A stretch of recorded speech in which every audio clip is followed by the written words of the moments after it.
नमस्कार, स्वागत है एक बार फिर से आपका जी हेल्प के ऑनलाइन प्लेटफॉर्म पे। हम जो है मार्च माह की क्रोनोलॉजी कर रहे हैं और उसी श्रृंखला में आज जो है हम आर्थिक परिदृश्य के बारे में देखेंगे।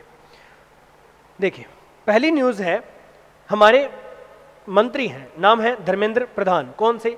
केंद्रीय शिक्षा, कौशल विकास और उद्यमिता मंत्री। ठीक है, हमारे लिए जरूरी है इनका उद्यमिता मंत्री के रूप में।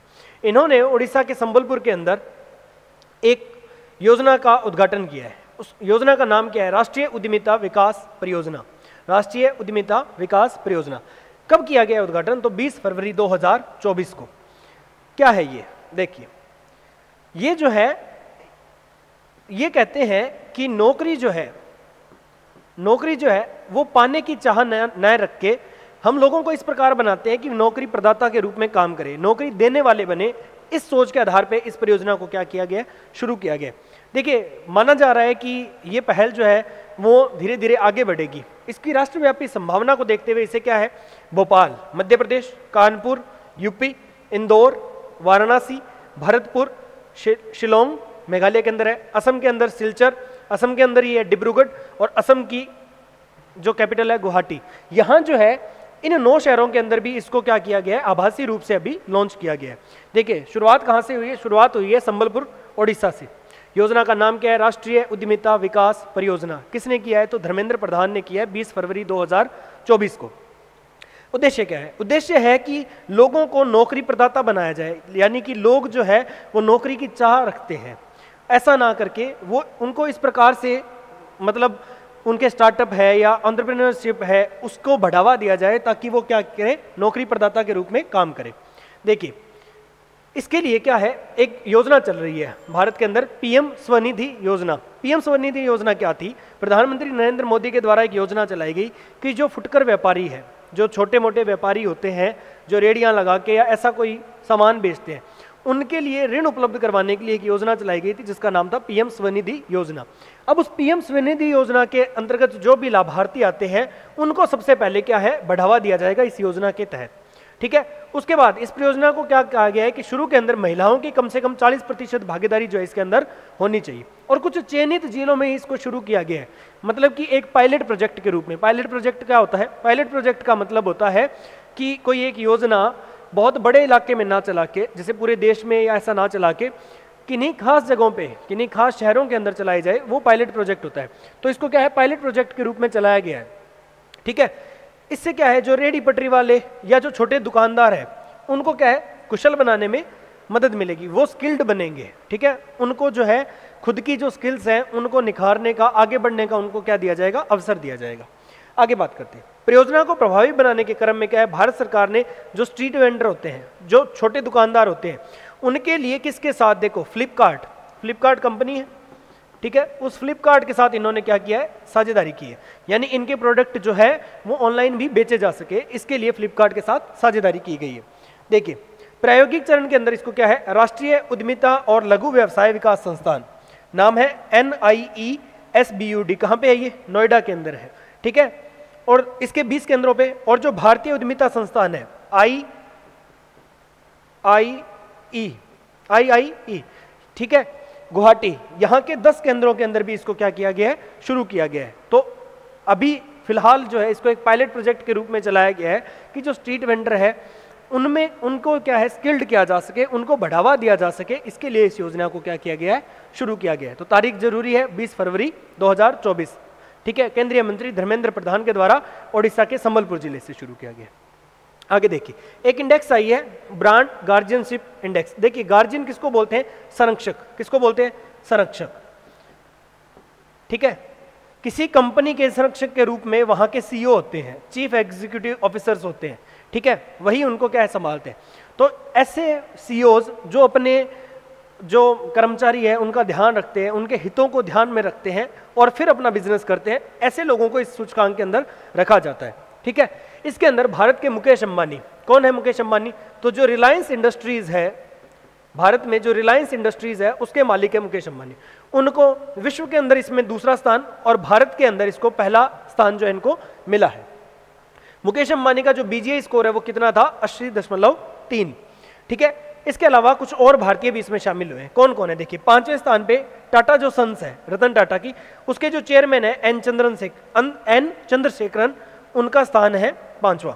इसके अलावा महिंद्रा एंड महिंद्रा के अनीश शाह है, महिंद्रा एंड महिंद्रा के अनीश शाह है, उनको कौन सा स्थान मिला है? 6ठा स्थान मिला है। और इन्फोसिस जो कंपनी है भारत की, उसके सलील पारिक जो है उनको मिला है 16वां स्थान। तो ये 3 भारतीय भी जो है इस सूची में शामिल है। तो टॉप 10 के अंदर क्या है? भारत के 3 लोग हैं। अगली बात करते हैं, ब्रांड कॉन्स्टिट्यूशनशिप इंडेक्स जो है वो कंपनी के किसको? सीईओ को वैश्विक स्तर पर मान्यता प्रदान करता है। जो उनके सीईओ होते हैं, चीफ एग्जीक्यूटिव ऑफिसर जो होते हैं कंपनी के, उनको वैश्विक स्तर पे क्या करता है? मान्यता प्रदान करता है। देखिए इस इंडेक्स के अंदर क्या है, कंपनी के जो सभी हितधारक है, जो कर्मचारी है, ठीक है, जो निवेशक है, जो इनमें इन्वेस्ट कर रहे हैं, और जो समाज की जरूरतें हैं, उन सब के बीच संतुलन कायम करते हुए जो अपना व्यापार करते हैं, ऐसे सीईओज को क्या इसके अंदर शामिल किया जाता है। ये देखिए इंडेक्स की बात करते हैं, ये इंडेक्स है, ठीक है। इंडेक्स की जब बात करते हैं हम, तो देखिए हुआतेंग मा जो है चाइना के टेंसेंट एक कंपनी है, ठीक है, डिजिटल मार्केटिंग की एक कंपनी है वेब की, उनको पहला स्थान मिला है, 81.6 उनका स्कोर है। दूसरे नंबर पे भारत के मुकेश अंबानी, तीसरे नंबर पे जेनसेन हुआंग है, ये कहाँ के? अमेरिका के। अमेरिका की ये भी क्या है? डिजिटल मार्केटिंग की ही कंपनी है। उसके बाद देखिए टिम कुक एप्पल के, नटराजन अभी हमने देखा था, नटराजन एन चंद्रशेखरन टाटा सन्स के। 6ठे नंबर पर अनीश शाह, कौन सी कंपनी के? महिंद्रा एंड महिंद्रा के। शांतनु नारायण, देखिए हालांकि आगे के जो लोग हैं वो भी भारतीय ही हैं, भारतीय मूल के हैं, लेकिन बाहर चले गए, अमेरिका के अंदर, चाइना के अंदर, जापान के अंदर जाके ये लोग काम कर रहे हैं। उनमें से कौन है? देखिए ये तीनों ही लोग, नाम सुना होगा आपने, सुंदर पिचाई और सत्य नाडेला का नाम तो जरूर सुना होगा। शांतनु नारायण कौन है? जो एडोब होता है, एडोब रीडर जिसमें हम पीडीएफ वगैरह जो पढ़ते हैं, वो एडोब कंपनी उसके अंदर है। उसके बाद 8th नंबर पे सुंदर पिचाई गूगल के सीईओ, सत्य नाडेला माइक्रोसॉफ्ट, बिल गेट्स की जो कंपनी है माइक्रोसॉफ्ट, उसके सीईओ है। और लीना नायर, ये क्या है? शनेल की, शनेल जो कंपनी है जो ब्यूटी प्रोडक्ट्स वगैरह बनाती है, शनेल का जिसका डीओ आता है, परफ्यूम आता है, वो शनेल, उनका जो है वो कितने नंबर पे है? 10वें नंबर पे है, ठीक है। अगली बात करते हैं, देखिए भारत के अंदर क्या है? सौर ऊर्जा की संभावना बहुत ज़्यादा है, ठीक है, और हम ये मान रहे हैं कि हमारी जो कुल क्षमता है वो कितनी होगी, धीरे धीरे हम जो है 748 गीगावाट पीक पे पहुंचेंगे, ठीक है। देखिए 1 गीगावाट के अंदर 1000 मेगावाट होते हैं, 1000 मेगावाट होते हैं, ठीक है। और अगर वोट की बात करें जो हमारे यहाँ होते हैं, तो लगभग 1 अरब के आसपास, 1 अरब, 1 गीगावाट के अंदर 1 अरब वोट होते हैं, ठीक है। तो हम अनुमान लगा रहे हैं कि हम इतना आगे जाएंगे। भारत की जो बंजर भूमि एटलस है, ठीक है, उसके आधार पे एक क्या है, जो हमारा राष्ट्रीय सौर ऊर्जा संस्थान है, ठीक है, NISE, ठीक है, national institute for solar energy, उन्होंने ये अनुमान लगाया है कि हम जो है कितनी, हमारे पास कितनी क्षमता है, हमारे पास अनुमान है कि 748 गीगावाट तक जो है हम सौर ऊर्जा उत्पादन कर सकते हैं। देखिए भारत के अंदर वर्तमान के अंदर किन राज्यों के अंदर सर्वाधिक संभावना है, तो नो डाउट सबसे ज्यादा कहाँ है? राजस्थान के अंदर है। राजस्थान के अंदर 1,42,310 गीगावाट जो है सौर ऊर्जा की संभावना है। दूसरे नंबर पे जम्मू कश्मीर। देखिए सीक्वेंस पूछा जा सकता है, क्योंकि सौर ऊर्जा क्या है? एक अक्षय ऊर्जा का साधन है। अक्षय ऊर्जा का मतलब क्या होता है? जो रिन्यूएबल एनर्जी होती है, ठीक है, जिनको वापस प्राप्त किया जा सकता है, ठीक है। दूसरे नंबर पे जम्मू कश्मीर 1,11,050 गीगावाट, फिर है महाराष्ट्र, और चौथे नंबर पे है मध्य प्रदेश। तो ये क्रम याद रखना है, राजस्थान, जम्मू कश्मीर, महाराष्ट्र और मध्य प्रदेश। कुल कितनी है? तो 7,48,990 मेगावाट। अब देखिए ये जानकारी किसने शेयर की है? तो जो केंद्रीय नवीन और नवीकरणीय ऊर्जा और बिजली मंत्री है, नाम है RK सिंह, हमारी जो ऊर्जा मंत्री है नवीकरणीय RK सिंह, उन्होंने ये जानकारी कहाँ दी? राज्यसभा के अंदर। राज्यसभा के अंदर इन्होंने ये पूरी जानकारी दी कि भारत के अंदर इतनी जो है सौर ऊर्जा की संभावना है। कब दी थी? 6 फरवरी 2024 को।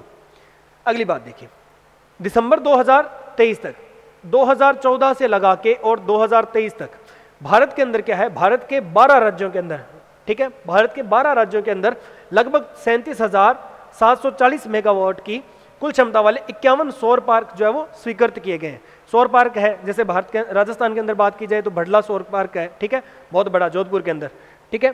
तो 51 सौर पार्क जो है वो स्वीकृत किए गए हैं। सर्वाधिक कहाँ पे है? क्वेश्चन आएगा तो यही पूछा जाएगा, सर्वाधिक कहाँ है? तो राजस्थान के अंदर। कितने पार्क? 9 पार्क, ठीक है, अगली बात करते हैं। 20 जो सौर पार्क है उनमें अब तक क्या है 10,504 मेगावाट की क्षमता वाली सौर परियोजना जो है वो चालू हो गई है। देखिए संभावना बहुत ज़्यादा की है, लेकिन वर्तमान में कितनी शुरू हुई है, तो लगभग 10,000 मेगावाट की परियोजनाएं जो है वो शुरू हो चुकी है। हम क्या कह रहे हैं कि देश में सौर ऊर्जा को स्थापित क्षमता जो है 31 मार्च 2014 को कितनी थी, मात्र 2.82 गीगावाट थी। ठीक है, जो दिसंबर 2023 तक आते आते कितनी हो गई 73.32 गीगावाट। मतलब इतनी बड़ी बढ़ोतरी हुई है क्योंकि हम उन सोर्सेज को क्या है बहुत आगे बढ़ाने का प्रयास कर रहे हैं। देखिए ये वो 10 राज्य हैं, शीर्ष भारत के 10 राज्य जहां पे वर्तमान में सौर ऊर्जा सर्वाधिक है। तो पहले नंबर पे कौन है, राजस्थान है। राजस्थान के अंदर क्या है वर्तमान में 18,777 मेगावाट की ऊर्जा परियोजनाएं जो है सौर ऊर्जा परियोजनाएं चल रही है। दूसरे नंबर पे बस याद रखना है, क्रम याद रखना है, ठीक है। दूसरे नंबर पे कौन है, गुजरात। तीसरे नंबर पे कर्नाटक, फिर तमिलनाडु और फिर महाराष्ट्र। ये टॉप 5 तो जरूर याद रखने हैं, ठीक है। सबसे पहले राजस्थान, फिर गुजरात, फिर कर्नाटक, फिर तमिलनाडु और फिर महाराष्ट्र। तो इन राज्यों में सर्वाधिक क्या है सौर ऊर्जा की संभावना जो है और वर्तमान में स्थापित भी यहां ज्यादा है। अगली बात करते हैं, प्रधानमंत्री फसल बीमा योजना के तहत 3 सुविधाएं शुरू की गई है। देखिए एक योजना चल रही है हमारे यहाँ प्रधानमंत्री फसल बीमा योजना, ठीक है, प्रधानमंत्री फसल बीमा योजना, ठीक है। उसके तहत 3 सुविधाएं जो है वो शुरू की गई है अभी हाल ही के अंदर, ठीक है। कौन सी शुरुआत किसने की थी, तो अर्जुन मुंडा, जनजातीय मंत्री हैं हमारे भारत के, जनजातीय मंत्री हैं अर्जुन मुंडा, ठीक है। इन्होंने 8 फरवरी 2024 को इन योजनाओं की शुरुआत की। सबसे पहली क्या है, किसान रक्षक हेल्पलाइन। एक हेल्पलाइन शुरू की गई है जिसके नंबर याद रखना आपके लिए बहुत इंपॉर्टेंट है। नंबर पूछे जाएंगे सीधा कि क्या नंबर है, तो 14447 14447, ये क्या है किसान रक्षक हेल्पलाइन के नंबर है। दूसरा एक कृषि बीमा सैंडबॉक्स फ्रेमवर्क तैयार किया गया। फ्रेमवर्क का नाम क्या, उस प्लेटफॉर्म का नाम क्या है, तो सारथी। क्या नाम है, सारथी। फ्रेमवर्क का क्या मतलब है कि इसके अंदर पूरा बताया गया ये योजना कैसे शुरू की गई है। प्रधानमंत्री फसल बीमा योजना के तहत क्या किया गया कि जो किसान हैं उनकी अगर फसलें बर्बाद होती है या कुछ भी समस्या आती है तो उनको क्या है बीमे के रूप में पैसे मिलेंगे, ऋण सुविधाएं भी उपलब्ध करवाई जाएगी। ये सारी बातें हैं। उन सब बातों की जानकारी एक फ्रेमवर्क के रूप में कहाँ मिलेगी, तो इस पोर्टल के ऊपर, नाम है सारथी। अब इस पोर्टल से संबंधित या इन सब समस्याओं के बीच में अगर उनको कोई परेशानी होती है तो वो कहाँ किस हेल्पलाइन पे कॉल कर सकते हैं, 14447, ठीक है। कृषि समुदाय के लिए जो पूरा समुदाय है, ठीक है, उनके लिए एक लर्निंग मैनेजमेंट सिस्टम प्लेटफॉर्म तैयार किया गया है, LMS लर्निंग मैनेजमेंट सिस्टम, जिसके अंदर क्या है वो इन सब बातों की जानकारी ले सकते हैं। फ्रेमवर्क के अंदर बताया जाएगा कि फ्रेमवर्क कैसा है, उसको कैसे अप्लाई करना है, इसको जानने के लिए LMS है। और उसके बीच में अगर कोई समस्या आती है तो क्या है, किसान हेल्पलाइन है ये, ठीक है, रक्षक हेल्पलाइन है। देखिए सारथी क्या है, किसान समुदाय को विविध जरूरतों को पूरा करने के लिए कई बीमा उत्पाद प्रदान करता है, जिसके अंदर क्या है स्वास्थ्य और जीवन बीमा से लेके कृषि उपकरणों और अन्य सबको भी क्या किया जाता है, शामिल किया जाता है इसके अंदर। अगली बात करते हैं IREDA और PNB। IREDA क्या है, Indian renewable energy development agency, Bharat की जो अक्षय ऊर्जा विकास एजेंसी है उसका क्या है, PNB bank, Punjab national bank के साथ एक MOU हुआ है, ठीक है, मेमोरेंडम ऑफ अंडरस्टैंडिंग, एक समझौता हुआ है। क्या, किस चीज को लेके, इन्होंने ये कहा है कि भारत के अंदर जो अक्षय ऊर्जा है, क्या होती है अक्षय ऊर्जा, अक्षय ऊर्जा का मतलब होता है रिन्यूएबल एनर्जी, ऐसी एनर्जी नवीकरणीय जिसको बोलते हैं जिनको वापस प्राप्त किया जा सकता है, जैसे पवन ऊर्जा है, जैसे सौर ऊर्जा है, जैसे जल ऊर्जा है, ज्वारीय ऊर्जा है, इन सबको क्या है वापस इनको बढ़ावा देने के लिए इनके बीच में क्या हुआ है, एक समझौता ज्ञापन, एक MOU हुआ है, ठीक है। इसके द्वारा क्या है, अक्षय ऊर्जा परियोजनाओं के जो भी अलग अलग स्पेक्ट्रम है उनके लिए सह उधार और ऋण सहायता क्या है ये देंगे। कि मान लीजिए कोई सौर ऊर्जा से संबंधित कोई कार्य कर रहा है, ठीक है, या पवन ऊर्जा संयंत्र लगा रहा है, ठीक है, सौर ऊर्जा की जो प्लेट्स लगती है खेतों के अंदर या और, तो उनके अंदर ये क्या है ऋण उपलब्ध करवाने का काम करेंगे। इसीलिए इनके बीच में क्या हुआ है, ये MOU साइन हुआ है। भारत क्या कह रहा है कि 2030 तक हम क्या है 500 गीगावाट तक क्या है गैर जीवाश्म आधारित बिजली है जो उसको उत्पादन करेंगे। गैर जीवाश्म, अभी हमारे क्या है जीवाश्म वाले जैसे कोयला है, इन, ठीक है, कोयले से सबसे ज्यादा हमारे यहाँ क्या है बिजली बनाई जा रही है। हम कह रहे हैं कि हम गैर जीवाश्म आधारित जो है जैसे जल ऊर्जा है, भूतापीय ऊर्जा है, जैसे सौर ऊर्जा है, जैसे पवन ऊर्जा है, इनके द्वारा हम क्या करेंगे, बिजली का निर्माण करेंगे। उससे क्या होगी, उससे क्या है, बिजली खपत जो है उसको कंट्रोल किया जा सकता है। एक तो क्योंकि जैसे कोयला है, तो कोयला क्या है, एक अनवीकरणीय साधन है। एक टाइम ऐसा आएगा कि जब कोयला खत्म हो जाएगा, लेकिन हमारी जो जरूरतें हैं वो तो वैसी रहेगी। तो जो SDG होता है, सस्टेनेबल डेवलपमेंट जो होता है, उसके अंतर्गत हम ये प्रयास कर रहे हैं कि जितने भी नवीकरणीय संसाधन है, ऊर्जा संसाधन है, उनको हम धीरे धीरे क्या करें, बढ़ावा दें। उसी के तहत ये पहल जो है वो की गई है। आगे बात करते हैं। एक मिशन चलाया गया, राष्ट्रीय गोकुल मिशन। गोकुल का मतलब गायों से संबंधित, केवल गायों से नहीं है, ठीक है। गोकुल का मतलब क्या है, इसका मतलब क्या है कि पशुपालन और जो डेयरी विभाग है, जो पशुपालन और डेयरी विभाग है भारत का, उन्होंने जो स्वदेशी गो जातीय नस्लें हैं जो भारत की है, ठीक है, जैसे राठी नस्ल है, ठीक है, जैसे गिर नस्ल है, उनको क्या है, उनके विकास और संरक्षण, उनका विकास किया जाए, उनको संरक्षण किया जाए। और जो गोजातीय आबादी है उनके आनुवंशिक उन्नयन, ठीक है, मतलब उनकी ब्रीड जो है उनको आगे बढ़ाया जाए, उनकी ब्रीड को अच्छा किया जाए। और दूध उत्पादन और गोजातीय उत्पादकता में वृद्धि के लिए क्या है, इस मिशन को शुरू किया गया है, राष्ट्रीय गोकुल मिशन। इसके लिए 2400 करोड़ का जो बजट है वो आवंटित किया गया है। कितने करोड़ का, 2400 CR का। इसकी अवधि क्या रखी है कि 2021-22 का जो सेशन है उससे लेके और 2025-26 तक हम क्या है, ये 2400 करोड़ जो है इन सब चीजों के ऊपर खर्च करेंगे। अब देखिए इसके क्या फायदा हुआ है जब ये लॉन्च हुआ है, क्योंकि अब तक क्या है 2021-22, फिर 22-23 और अब 23-24, हमने क्या है, दूध उत्पादन की जो हमारी वार्षिक वृद्धि दर है वो कितनी हो गई है, तो 5.9%, 5.9% जो है दूध उत्पादन में हमारे यहाँ वृद्धि हुई है। अगली बात करते हैं, नीति आयोग, भारत का थिंक टैंक नीति आयोग, उन्होंने एक ग्रो रिपोर्ट जो है और इसी का एक पोर्टल भी जो है वो लॉन्च किया है। ग्रो क्या है, greening and restoration of wasteland with agro forestry, यानी कि कृषि वानिकी के साथ साथ जो बंजर भूमि है, जो बैरन लैंड है, उनको क्या है, वापस हरा भरा किया जाए। क्योंकि भारत के अंदर बंजर भूमि बहुत ज्यादा है। परती भूमि, देखिए दो तरीके की भूमि होती है, एक होती है बंजर भूमि और एक होती है परती भूमि। बंजर का मतलब वो भूमि जिसके ऊपर क्या है, कोई भी पेड़ पौधे या फसल जो उगाना बहुत मुश्किल हो जाता है, ठीक है, वो बंजर हो चुकी है। परती भूमि वो होती है कि कृषि योग्य जो भूमि जिसको खाली छोड़ दिया गया है, हालांकि उस पर खेती हो सकती है, उस पर पेड़ पौधे लगाए जा सकते हैं, लेकिन लगाए नहीं जा रहे, ऐसी भूमि परती भूमि कहलाती है। तो इन सब को क्या किया जाए, वापिस जो है उनमें सुधार लाया जाए। इसके लिए ये जो है ग्रो रिपोर्ट जो है उसको किया गया। किसके साथ मिलके, तो इसरो के साथ मिलके, ठीक है, इंडियन स्पेस रिसर्च ऑर्गेनाइजेशन और नीति आयोग द्वारा मिलके देश के जो बंजर इलाके उनमें हरियाली की एक योजना है ये ग्रो। क्या करेगा इसका उद्देश्य कि सैटेलाइट डेटा और कृषि वानिकी, इसरो क्या करेगा, अपना सैटेलाइट डेटा देगा कि फलां फलां जगह ऐसी ऐसी भूमि है और इस यूज में आ सकती है। और कृषि वानिकी जो है, ठीक है, यानी कि उद्यान लगाना, बाग लगाना, उनके द्वारा भी डेटा दिया जाएगा, जिसके कारण क्या है, देश में क्या है, वन क्षेत्र में सुधार किया जा सके। देखिए भारत जो है वो कार्बन उत्सर्जन को, कार्बन तटस्थता के लिए कह रहा है कि हम 2030 तक जो है वो कार्बन जो तटस्थता है उसको हम पा लेंगे, ठीक है, कार्बन का यूज कम करेंगे, ठीक है। उसके अलावा ग्रीन हाउस गैसें जो है उनकी समस्या आ रही है, वैश्विक तापमान बढ़ रहा है। इन सब समस्याओं का हल क्या है, इन सब समस्याओं का हल है कि पेड़ पौधे ज्यादा से ज्यादा वृक्षारोपण जो है वो किया जाए, वनों में लगातार जो क्या है बढ़ोतरी की जाए। उसी के लिए ये ग्रो जो पहल है उसको शुरू किया गया है, ठीक है। कब लॉन्च किया गया इसको, तो 7 फरवरी 2024 को इसको लॉन्च किया गया। इसके लिए क्या है, एक भुवन क्या है, एक मैपिंग पोर्टल है जो मैपिंग करेगा कैसे, कि मान लीजिए ये एक पूरी जगह है, ठीक है, इसके अंदर ये इतनी जगह जो है वो परती छोड़ी हुई है, ठीक है, इतनी जमीन परती छोड़ी है, इसकी मैपिंग की जाएगी कि इस भूमि के ऊपर क्या है, पेड़ पौधे जो है वो लगाए जा सकते हैं। इस मैपिंग के लिए जो पोर्टल बनाया गया है उसका नाम क्या है, भुवन है, ठीक है। अब इसके द्वारा क्या है कि किसी भी राज्य का, किसी भी जिले का कोई भी डेटा जो है भूमि से संबंधित, कृषि वानिकी से संबंधित, वो क्या है इस पोर्टल के ऊपर देखा जा सकता है। अगली बात करते हैं, ये रिपोर्ट क्या है, विशेष रूप से अनुपयोगी जो भूमि है, ठीक है, जैसे कि बंजर क्षेत्र है, उनको कृषि वानिकी में परिवर्तित करने के लिए संभावित है कि ऐसी भूमि जो बंजर हो चुके, जिसके ऊपर खेती तो नहीं की जा सकती, लेकिन वहां क्या है, वन उगाया जा सकता है, पेड़ पौधे ऐसे उगाए जा सकते हैं, प्रयास किया जा सकता है जिससे क्या है, वन जो है उनमें बढ़ोतरी हो सके, ठीक है।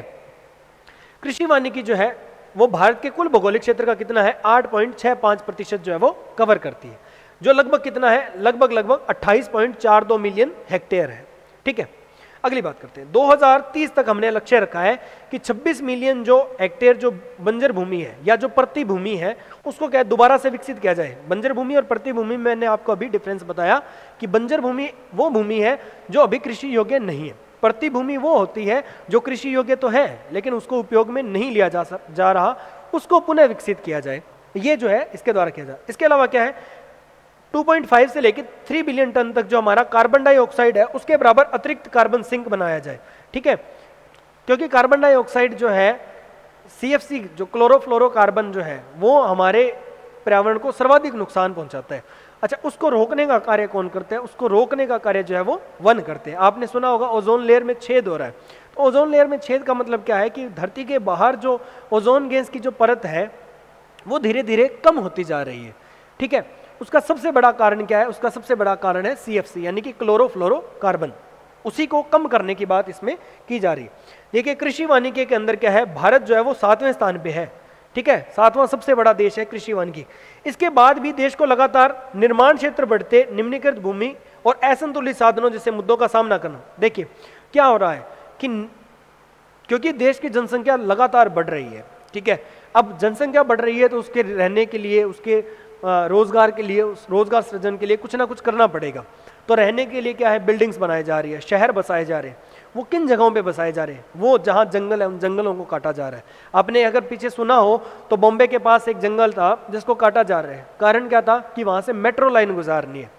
अब मेट्रो लाइन किस चीज़ का प्रतीक है, मेट्रो लाइन है कि हम विकास कर रहे हैं, लेकिन विकास के नाम पे हम प्रकृति के साथ लगातार क्या कर रहे हैं, खिलवाड़ कर रहे हैं, ठीक है, उन वनों को, उन पेड़ों को काटा जा रहा है, ठीक है। ये कह रहे हैं कि इसी कारण हमारे यहाँ बहुत ज़्यादा असंतुलन है। कृषि वानिकी में हम पूरी दुनिया में 7वें नंबर पे है, हमारे यहाँ इतने पेड़ पौधे, इतनी जमीन है कि हम उसको क्या कर सकते हैं, यूज़ कर सकते हैं, ये बात है। कुल भौगोलिक क्षेत्र जो हमारा है, TGA जिसको बोलते हैं, टोटल जो ज्योग्राफिकल एरिया है, उसका लगभग 16.96% जो है वो क्या है, हमारी बंजर भूमि है। ये बड़ा कारण है कि हमारा जो टोटल जो ज्योग्राफिकल एरिया है उसमें से लगभग 17% तो हमारे यहाँ क्या है, बंजर भूमि है। तो उसको क्या किया जाए, पुनः विकसित किया जाए, इसीलिए कौन सा पोर्टल शुरू किया गया है, कौन सा कार्यक्रम है, तो वो है ग्रो। अगली बात करते हैं, मेगा पोर्ट क्लस्टर। पोर्ट क्या होता है, बंदरगाह। पोर्ट क्या होता है, बंदरगाह। बंदरगाह का मतलब जहाँ शिप्स वगैरह आके रुकते हैं, ठीक है। हमारे जो केंद्रीय पत्तन, पोत, परिवहन और जलमार्ग मंत्रालय है, उन्होंने 2047 तक हम समुद्री अमृतकाल दृष्टिकोण, देखिए भारत के अंदर एक बात की जा रही है कि अमृतकाल 2047, प्रधानमंत्री नरेंद्र मोदी ने एक विजन दिया अमृतकाल 2047। क्या है अमृतकाल 2047? देखिए भारत को आज़ादी मिली थी 1947 में, 1947 से लेके और 2047 तक कितने साल होंगे, 100 साल। तो इसमें यह संकल्पना ली गई कि 100 साल के अंदर 2047 तक हम क्या है, भारत को एक विकसित राष्ट्र बना देंगे। वर्तमान में हम क्या है, एक विकासशील राष्ट्र है, कि हम 2047 तक आते आते भारत को क्या कर देंगे, एक विकसित राष्ट्र बना देंगे। उसी अमृत जो काल है 2047, उसी के तहत समुद्री अमृतकाल दृष्टिकोण जो है उसको अपनाया गया, इसी का सब पार्ट है। उसके तहत क्या है, भारत के अंदर 6 मेगा पोर्ट क्लस्टर जो है वो स्थापित किए जा रहे हैं। पोर्ट किस लिए इंपॉर्टेंट है, क्योंकि जो जो देश का सबसे बड़ा व्यापार होता है वो समुद्री मार्ग से होता है, ठीक है। और इसीलिए जिस देश के पत्तन, जिस देश के बंदरगाह ज़्यादा सशक्त है, वहाँ की इकोनॉमी भी उतनी ज़्यादा क्या है, मजबूत है। तो इसीलिए देखिए इसके अंदर 6 मेगा क्लस्टर है, जिसके अंदर 4 की क्षमता तो रखी गई है 300 MTPA यानी कि मिलियन टन प्रति वर्ष, और 2 की रखी गई है 500 MPTA। तो जो 4 ऐसे जिनकी स्थापित क्षमता कितनी है, 300 मिलियन टन प्रति वर्ष, उसमें एक तो है कोचिन विंजीजम पोर्ट, ठीक है, ये कहाँ पे है, कोचिन कहाँ है, केरल के अंदर। दूसरा गैल्थिया साउथ वे पोर्ट, ये कहाँ है, अंडमान निकोबार जो हमारा द्वीप समूह है वहाँ पे है। उसके बाद चेन्नई कामराजार कुडालोर पोर्ट, ये कहाँ पे है, चेन्नई तमिलनाडु के अंदर। चौथा है पारादीप और अन्य गैर प्रमुख। पारादीप कहाँ पे है, तो पारादीप है ओडिशा के अंदर। ये 4 पोर्ट क्लस्टर जो है वो अभी स्थापित किए जा रहे हैं, ठीक है। अगली बात करते हैं, 500 मिलियन टन प्रति वर्ष वाले जो है, ठीक है, 500 मिलियन टन, वो 2 है। कौन सा, पहला तो है दीनदयाल और टूना टेकरा पोर्ट। दीनदयाल पोर्ट कहाँ पे है, गुजरात के अंदर है, ठीक है, कहाँ पे, गुजरात के अंदर। दूसरा है जवाहरलाल नेहरू वधावन पोर्ट। जवाहरलाल नेहरू आपने पत्तन अगर सुना हो तो ये कहाँ पे है, महाराष्ट्र के अंदर है। कहाँ पे है, महाराष्ट्र के अंदर। तो ये 6 पोर्ट क्लस्टर जो है वो तैयार किए जा रहे हैं।